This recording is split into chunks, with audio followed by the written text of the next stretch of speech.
Hello po mga abe, magluluto po tayo ng pata ng baboy. Adobo po ang gagawin natin dito, pero mayroon tayong twist na gagawin.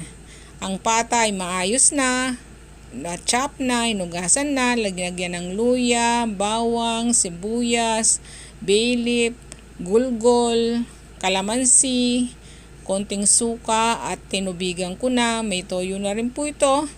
Pinakulo ko na. Nung malambot na, naggisa na ako ng bawang, sibuyas at kamatis at nilagyan ko ng konting ketchup. Lutuing maigi po ito. Ito po ang pinakamainam na pampasarap sa pata.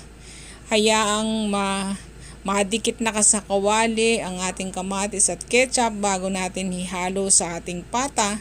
Pagkatapos po, sangkapan na natin ito ayon sa ating panlasa. Tikman natin, dagdagan na natin ng ginisa mix. Nasa inyo po kung anong gusto nyong pandagdag dito.